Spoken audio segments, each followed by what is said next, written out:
दोस्तों अभी हुआ क्या कि मैं एक साइट पे जा रहा था वहाँ पे विजिट करने के लिए। तो वहाँ पे हुआ क्या था कि मकान मालिक ने अपना काम किसी कॉन्ट्रैक्टर को दिया था। अब जो कॉन्ट्रैक्टर को आप एक घर बनाने के लिए देते हैं तो या तो विथ मटेरियल देते हैं, नहीं तो लेबर रेट पे देते हैं। तो यहाँ पे क्या है कि मटेरियल सारा मकान मालिक का था, उन्होंने लेबर रेट पे काम दिया था। तो बात सब कुछ तय हो गई, कॉन्ट्रैक्टर को स्क्वायर फीट के हिसाब से काम दे दिया गया। और देखिए, मैं सबसे पहली बात बता देता हूँ जो यहाँ पे मिस्टेक हुआ मकान मालिक के द्वारा। क्या हुआ कि वो जान पहचान के कॉन्ट्रैक्टर से और दोस्ती नाते के तरीके से आप अगर काम को देते हैं किसी ठेकेदार को, तो वो क्या करेगा कि कम रेट में भी आपका काम ले लेता है। लेकिन वहाँ पे जब स्क्वायर फीट के रेट पे जब काम उनके बीच तय हो गया, तो दोबारा से अब क्या हुआ कि जब वो काम कुछ आगे बढ़ा तो फिर बोलने लगा कि अब इतने पैसे में, इतने कम पैसे में तो मेरा कुछ बचत नहीं हो पा रहा है, कुछ पैसे बढ़ाने पड़े, मेरा इसमें से कुछ बचत नहीं हो रहा है, सारा पैसा तो लेबर को चला जा रहा है। तो वो बोला क्या कि मैं ये काम आगे नहीं कर पाऊँगा, मैं इस काम को छोड़ूंगा।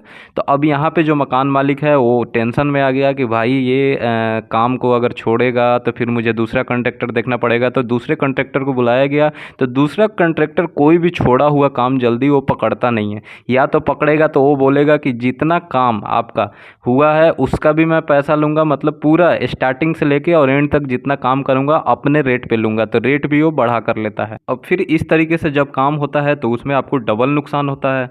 तो देखिए, यहाँ पे मैं आपको यही सलाह देता हूँ कि जब भी आप अगर काम करने जाएं, कराने जाएं, किसी को अगर दे रहे हैं ठेका, तो एक आपको लिखित रूप से एग्रीमेंट बनवाना है। लिखित रूप से एग्रीमेंट क्या होता है? एक एग्रीमेंट बनता है ठेकेदार और मालिक के बीच में, उसमें सब कुछ लिखा हुआ रहता है कि कितना रेट पे, जैसे कि फाउंडेशन से लेके प्लिंथ लेवल तक में 50 से 60 रुपया स्क्वायर फीट रेट रहेगा। फिर उसके ऊपर तक छत तक करने में, जिसमें शटरिंग भी हो गई, स्टेजिंग का काम भी हो गया, फिर डी शटरिंग भी हो गई, तो इसका एक अलग रेट रहेगा। मतलब ब्रिक वर्क और प्लास्टर तक करके तो इसका एक अलग रेट रहेगा। तो इतना काम का अलग अलग रेट, तो ये लिखित रूप से आपको लिखना है। उसमें साथ में जो ये भी लिखना है कि कब कब कितना कितना पेमेंट देना है, उस हिसाब से ये लिखित रहेगा। तो कॉन्ट्रैक्टर भी आपसे ज़्यादा बीच बीच में पैसे नहीं मांगेगा।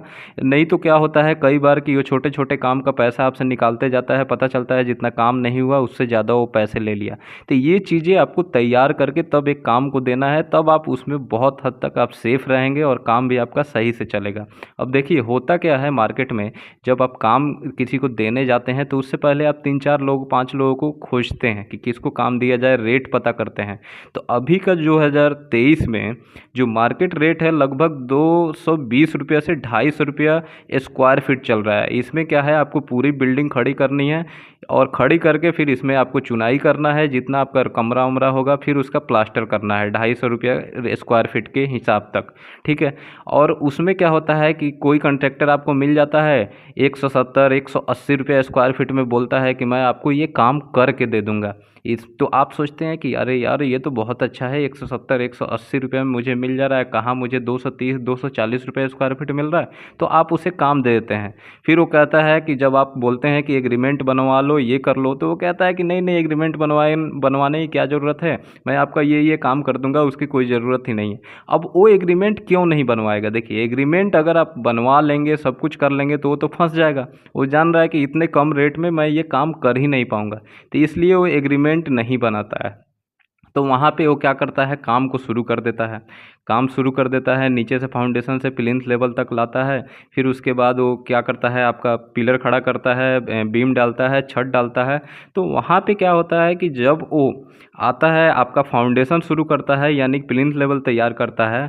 और तो फिर वो कहता क्या है कि आपने बोला था कि जो फाउंडेशन की गहराई होगी 3 फुट की होगी, लेकिन आप अभी 4 फुट कह रहे हैं। ठीक है। तो या 4.5 फुट आपने करवा लिया। फिर आपने बोला था कि अंदर की दीवार जो है कहीं पे 9 इंच की नहीं रहेगी, सभी जगह 4 इंच की रहेगी। तो इसमें कुछ वो रेट बढ़ा देगा। ऐसे कर कर के जैसे वो फिर बोलेगा कि जब आप लिंटल लेवल पे जाते हैं, दरवाजे खिड़की के ऊपर, तो आप क्या करते हैं, पूरे दीवारों पे लिंटल बीम दिलवाते हैं ताकि पूरा घर आपस में बंध जाए। लेकिन वो क्या करेगा कि सिर्फ दरवाजे और खिड़की पे ही बीम देगा, जितना जितना हमारा दरवाज़ा का चौड़ाई होगा या जितना हमारा खिड़की का चौड़ाई होगा उसी के ऊपर। तो ये चीज़ हो गया। तो अब अगर आप पूरा बोलेंगे तो वो फिर बोलेगा कि इसमें कुछ रेट बढ़ गया। फिर जब छत के काम में आप जाएंगे तो वो वहाँ पे क्या कहेगा कि यहाँ पे फ्लैट बीम देने के लिए बात हुई थी, यानी कि छत में जो बीम दे दी जाती है, लेकिन यहाँ पे आप क्या है कि लटक बीम के दिलवा दिए तो उसमें आपका कॉस्ट बढ़ गया।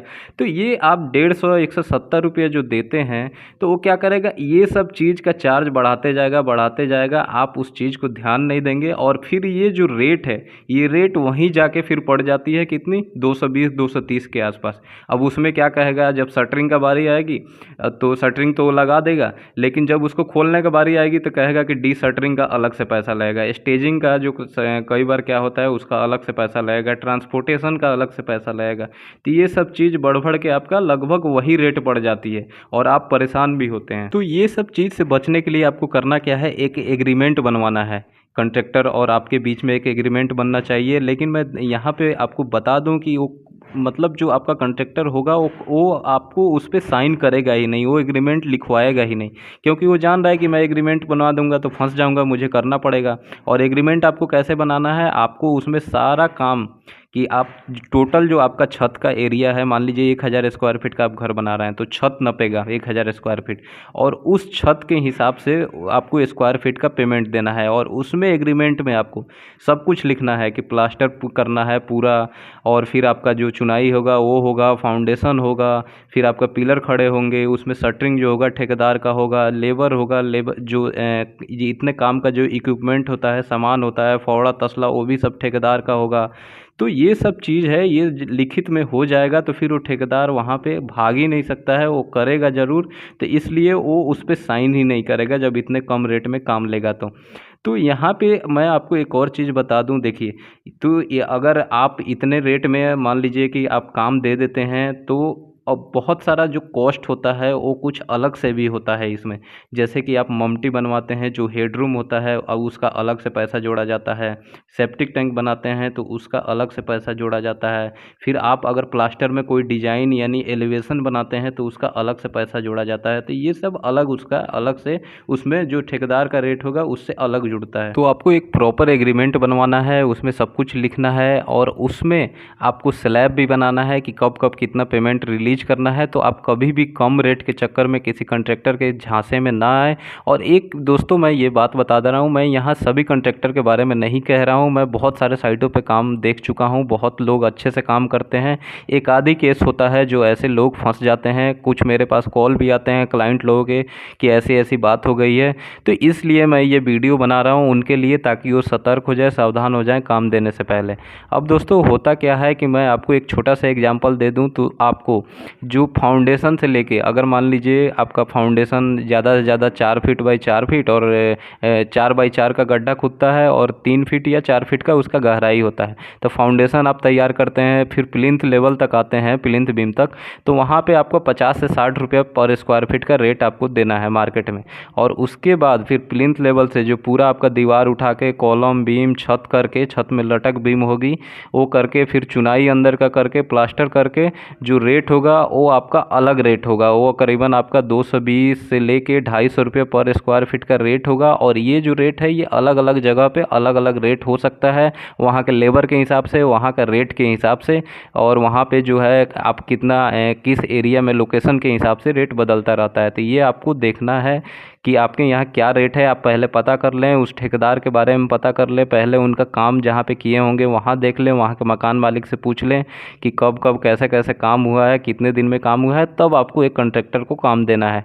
तो सबसे अच्छा यही रहेगा कि आप एक एग्रीमेंट बनवाएं। मार्केट में आप कोर्ट में किसी वकील से सजेशन ले सकते हैं, या एक एग्रीमेंट मैं सैम्पल आपको यहाँ पर दिखा रहा हूँ, ऐसा ही एग्रीमेंट आपको एक बना लेना है सिंपल सा। उसमें क्या करना है, मालिक और कॉन्ट्रैक्टर के बीच में एग्रीमेंट होता है, उसमें सब कुछ काम का डिटेल लिखा होता है, कब कब मतलब क्या क्या काम होगा, क्या क्या कॉन्ट्रैक्टर काम करेगा और कितना कितना काम करना है, फिर पेमेंट कैसे कैसे देना है, उसमें आपका साइन होगा, कॉन्ट्रैक्टर का साइन होगा, फिर 2-3 गवाह लोगों का, विटनेस लोगों का साइन होगा। तब वो एक कॉन्ट्रैक्टर जो उसका कॉपी एक कॉन्ट्रैक्टर के पास रहेगा, एक आपके पास रहेगा। तो ये जो विटनेस, ये जो एग्रीमेंट है ये बहुत ज़रूरी है काम शुरू करने से पहले।